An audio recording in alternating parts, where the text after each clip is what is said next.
அவ்வளோதான் மக்களே, எல்லாமே முடிஞ்சிடுச்சு. இல்லன்னா முடிச்சு விட்டுட்டாங்கன்னு சொல்லலாம். So Karanveer show sorry big boss show okay மாறி போச்சு. ஃபரா சொல்றாங்க, எங்களுக்கு இது பிக் பாஸ் ஷோ தான். ஆனா வெளிய மக்கள் எல்லாருமே சொல்லியிருக்கிறது கரண்வீர் ஷோன்னு சொல்லிட்டு. ஸோ எந்த மக்கள்னு தெரியல. ஸோ மேபி கரனோட ஃபேன்ஸ் வந்து இப்படி சொல்லிட்டு திரியலாம்.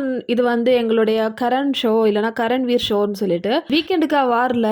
ஃபரா வந்து கரனுக்கு சொம்பு இல்ல. வீட்ல இருக்கிற அண்டா, குண்டா எல்லாமே வந்து தூக்கிட்டு, "கரண் இது உனக்காகன்னு" சொல்லிட்டு சொல்றாங்க.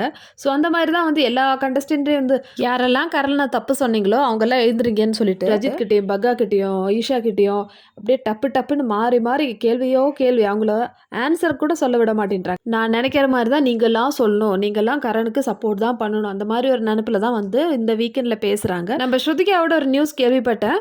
ஸ்ருதிகாவ வச்சு கரண் கிட்ட சாரி சொல்ல வச்சிருக்காங்க. அட பாவிங்களா! இதெல்லாம் எதுக்கு உங்களுக்கு தேவையில்லாத விஷயம்? அந்த மாரி தான் எனக்கு தோணுச்சு.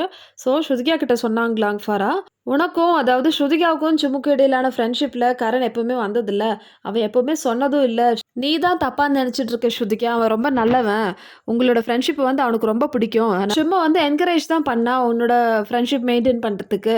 கரண் வந்து எந்த தப்பும் செய்யல ஸ்ருதிகா. அதனால நீ அவங்க கிட்ட சாரி கேட்டுரு சரியான்னு சொல்லி ஸ்ருதிகா கிட்ட சாரி கேட்க வச்சிருக்காங்க. ஸோ இப்படி ஒரு அப்டேட் தான் வந்து புதுசா வந்திருக்கு மக்களே. அப்படி மட்டும் நடந்துச்சுன்னா ஸ்ருதிகா தயவு செஞ்சு சாரி கேட்காதீங்க. நீங்க ஷோ விட்டே வெளியே வந்துருங்க. உங்களுக்கு தமிழ் பிக் பாஸ்ல ஜாயின் பண்ணிக்கலாம். அந்த மாதிரி தான் வந்து எனக்கு தோணுது.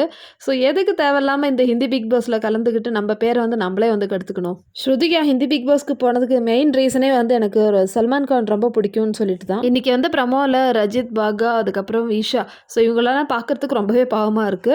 இவங்கள வச்சு தான் வந்து இன்னைக்கு ஷோ ஓட்ட போறாங்க. மேபி சாராவோட ரோஸ்டிங் வந்து நாளைக்கு இருக்கும். நெக்ஸ்ட் இன்னொரு தருணம் நடந்தது. கரண் ஃபேன்ஸ்க்கு வந்து ரொம்ப மகிழ்ச்சி ஆவறதுக்கு. ஸோ என்னன்னு பார்த்தீங்கன்னா, ராஜமாதா இருக்காங்க இல்லையா? ஷில்பா ராஜமாதா. அவங்கள வச்சுட்டு கரண் கழுத்துல மெடல் போட வச்சிருக்காங்க. எனிவே ஃபரக்கான நெனச்சா தான் கஷ்டமா இருக்கு. கரணுக்கு சொம்பு தூக்குறேன்னு சொல்லிட்டு வீட்ல இருக்கிற அண்டா, குண்டாலாம் வந்து தொலைச்சுட்டாங்க. சரி மக்களே, இந்த வீடியோ பிடிச்சிருந்தா சேனல் லைக் பண்ணுங்க, ஷேர் பண்ணுங்க, சப்ஸ்கிரைப் பண்ணுங்க. இதே மாதிரி அடுத்த வீடியோல பார்க்கலாம்.